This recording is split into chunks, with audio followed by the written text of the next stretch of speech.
Hey everyone, and welcome to my Sims 4 Agatha's Lair speed build. I decided to make this on stream and condense it for you guys and add a little bit of commentary on top, so I hope you guys enjoy, and let's get to it.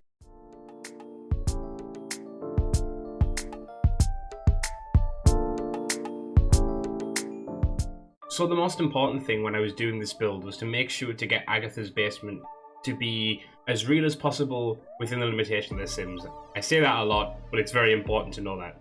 And the thing that I found very hard with this one compared to other builds we've done is that the shape of the building just wasn't going to happen. Obviously the room in the show seems to be like a decahedron or a dodecahedron shape. Obviously I can't quite tell which, but in The Sims it was kind of hard to replicate that. So we ended up going for an octagonal shape, and as you guys can see, we've made that work. There was a lot of finagling with that though.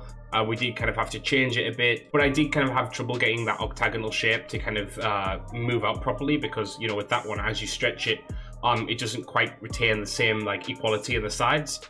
Luckily, finding a guide online, I kind of got that to where I wanted it to be relatively easily. Then once we had that, I kind of wanted to add the corridor that seemed to be in the show. I put it on the left bottom side first, kind of to see how that worked, but it didn't really feel right. Eventually I moved it to the middle left wall, just to kind of keep in continuity with the doors that are in the show. But the issue being that in the show you can't quite tell how many entrances to the room there is. It looks like there's just two, but it seems like one might come from another. I wanted to play it safe, so we just kind of went with the two. Decorating this room was also kind of a little bit of a chore. It's not like, oh, you know, I'm taking some deviation. A lot of this is deviation this time. It ends up feeling like Agatha's Lair. It ends up having the same kind of energy. But as you guys can see here, I was struggling with the different types of wall texture as well as the floor texture a little bit later on. We eventually got somewhere close, but it was just that, you know, very much with a lot of the Sims wallpapers and flooring, they're very uniform. They don't have much of a difference in terms of the pattern. It would be kind of nice if they had some stonework that was a little bit bigger, like bigger blocks, but they looked more like cobblestones, for example, on the walls. I imagine there's probably a CC for that, but generally I don't work with CC. I work with what's in the base game or the packs. But yeah, as you guys see here, I kind of moved the corridor to the side and then added the doors, that kind of old style, almost even old English-esque doors, like the kind you would imagine in like an old cottage or something like that. And then made the room a bit smaller, primarily because the room was a little bit bigger than I had hoped. And then as I was playing around with it and kind of trying to map out how the decoration was going to go, I realized, yeah, this is going to be far too sparse. This was kind of the end product here in terms of the walls. The walls stayed that color and that pattern from then on. But the flooring was a little bit of a different story. I didn't want something that was too patterned, so we ended up kind of going for this kind of cobblestone, as I was saying before. And then later on, I think it changes to a different type, but generally in the same vein. Yeah, kind of getting to the decoration now. This took a lot of iteration, to be honest with you. In the Wandavision builds I've done, when I've been kind of pulling from the show, I've been able to generally kind of match like for like. It's not always looked exactly the same, but it's looked close enough. With this, a lot of stuff didn't kind of go that way. Specifically the pillars. There was a lot of situations in which the pillars didn't feel quite accurate. In the show, the pillars have arches and they kind of surround the room. But obviously in this build, I wasn't able to do that with us being underground. Those features are generally the awnings and such like are for outside. So we did our best, I think, and it ended up looking relatively similar for what it was. Again, I was worried about and concerned about size. I kind of walked this one back though, because I didn't want to make it too cramped, and also the lack of equality on those side walls didn't matter so much, because it kind of allowed us to have those sconces and to also have a little bit more to play with in terms of the scope of the room. Here we're kind of just setting up some decorations and seeing what we have available for us. A lot of this kind of gets used in some way or another, but generally speaking, I decided to scrap some of it. But yeah, this decoration is obviously very different from the show, but it kind of captures the same feel And I picked stuff that really felt like it fit with the character.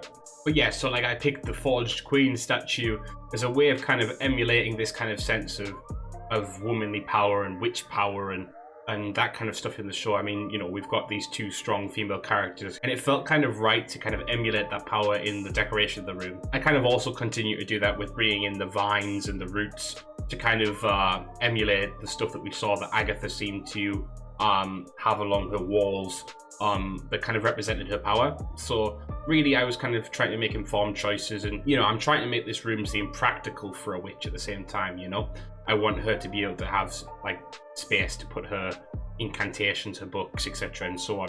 Now, this was kind of a stereotypical thing to do, putting a cauldron in the room, but I do feel like it was kind of necessary to kind of tie that area of the room together.